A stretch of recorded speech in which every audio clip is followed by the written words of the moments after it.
Hello all of you. Anubha ma'am जो कि हम लोग का केस लड़ रही है, देखो दुनिया की बात पे आने की कोई जरूरत नहीं है। हम सिर्फ उनकी बात क्यों ना सुने जो हमारा कोर्ट में जाके केस लड़ रही है, जो हमारी वकील है, वो जो बोलेंगी उनकी बात को हम 2 मिनट के लिए कंसीडर कर सकते हैं। तो मैं उनकी 2 क्लिप आपको सुनाने जा रहा हूं जिससे हमें लग रहा है कि मैम के अनुसार पोस्टपोन हो सकता है और 75% क्राइटेरिया हट सकता है। इसको आप ध्यान से सुनिएगा। एक क्लिप तो कल वाली वीडियो में थी, उसकी छोटी सी है, और एक क्लिप जो है वो मैंने कल की वीडियो में नहीं डाली थी, तो वो मैं अभी आपको इसके बाद सुनाऊंगा। लेकिन ध्यान से सुनिएगा और चैनल को सब्सक्राइब जरूर कर लीजिएगा। क्लैश हो रहे हैं उसके ऊपर डेफिनेटली कोर्ट जो है वो कंसीडर कर भी सकता है, because we didn't pass any comment और any direction on that regard yesterday.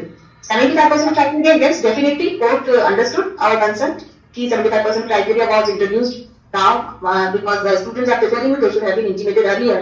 ये सब चीजें बताई गई उनको, and now all of a sudden when 75 is introduced, ये जो बच्चे हैं कैसे देंगे exam, how are they, even if they will appear, what will be the benefit? उसमें एनटीए ने यही उनसे कहा कि सर वो जो इनका 75% का क्राइटेरिया है that will be applicable at the time of admission.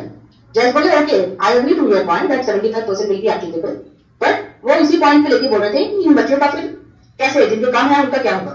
तो for that he said, he told NTA कि आप वो रूल्स प्रोवाइड करिए।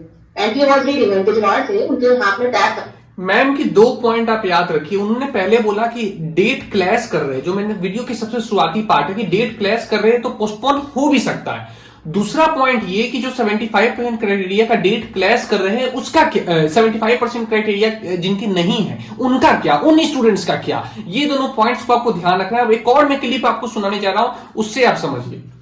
तो सेकंड क्लिप आप सुने ध्यान से। जो जजेस ऑलरेडी रीड करके आते हैं, बहुत बार तो ऐसा भी होता है केसेस में कि ऐसा भी हुआ है ऐसा जहां हम लोगों ने कुछ भी नहीं कहा, we have just filed petition और किया है एंड जजेस ने हमारे बिहाफ में क्लियर किया है।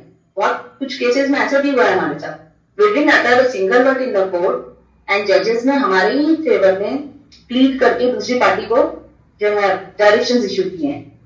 तो इसलिए हम ऐसा नहीं बोल सकते कि जजेस को कुछ नहीं पता है या we can't comment anything on जज।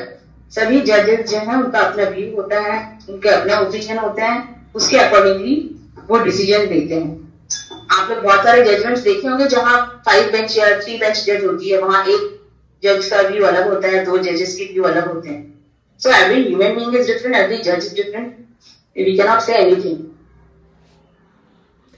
तो इससे हमें यह समझ आ रहा है दोस्तों कि जज पे भी डिपेंड कर रहा है, जो जज हम लोग का केस देख रहे हैं उनके माइंडसेट पे भी डिपेंड कर रहा है कि हमें क्या करना है। डायरेक्टली क्लियरली मैम ने कहा है, आप ध्यान से सुनो, दोनों क्लिप ध्यान से सुनो। पहले में उन्होंने बोला कि पोस्टपोन हो भी सकता है, फिर जज साहब ने कहा कि जिनका 75% नहीं है उनका क्या। उसके बाद मैम ने कहा कि जज के माइंडसेट और जज पे भी डिपेंड करता है कि क्या फैसला होने वाला है। बाकी आप लोग खुद अनुभव से अपना वो लगाओ कि क्या लगता है आप लोग को ये क्लिप देखकर, और चैनल को सब्सक्राइब करो। So thank you and all the best.